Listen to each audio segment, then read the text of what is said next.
படத்துடைய படப்பிடிப்பை முடித்து கொடுக்காததால 25 கோடி ரூபாய் இழப்பீடு வழங்க கோரி பட தயாரிப்பாளர் தாக்கல் செய்த மேல்முறையீட்டு வழக்கில் துணை முதல்வர் உதயநிதி ஸ்டாலின் பதிலளிக்க சென்னை உயர்நீதிமன்றம் உத்தரவிட்டிருக்கு. ஓஎஸ்டி பிலிம்ஸ் நிறுவனத்துடைய உரிமையாளர் ராமசரவணன் அப்படிங்கிறவர் தாக்கல் செய்த மனுவில் உதயநிதி கதாநாயகனா நடிக்க நாயகிகளா நடிகைகள் ஆனந்தி, பாயல் ராஜ்புத் மற்றும் யோகி பாபு நடிச்சிருக்காங்க.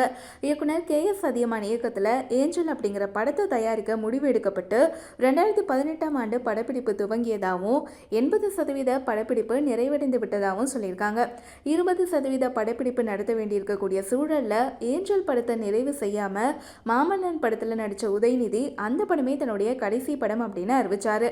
ஏஞ்சல் படத்துக்காக இதுவரைக்கும் 13 கோடி ரூபாய் செலவிடப்பட்டிருக்கக்கூடிய நிலையில ஒப்பந்தப்படி இன்னும் 8 நாட்கள் கால்ஷீட் தராம உதயநிதி புறக்கணித்து வருவதால் ஏஞ்சல் படத்துடைய எஞ்சிய படப்பிடிப்பை நிறைவு செய்து தர வேண்டும் அப்படின்னும் 25 கோடி ரூபாய் இழப்பீடு வழங்க வேண்டும் அப்படின்னும் கோரிக்கை வச்சிருந்தாரு.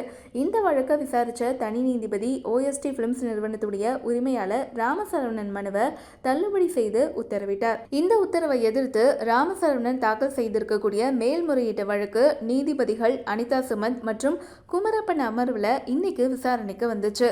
அப்போது மனு தொடர்பாக துணை முதல்வர் உதயநிதி ஸ்டாலின் பதிலளிக்க உத்தரவிட்ட நீதிபதிகள் விசாரணை மார்ச் 18ஆம் தேதிக்கு தள்ளி வைத்து உத்தரவிட்டிருக்காங்க.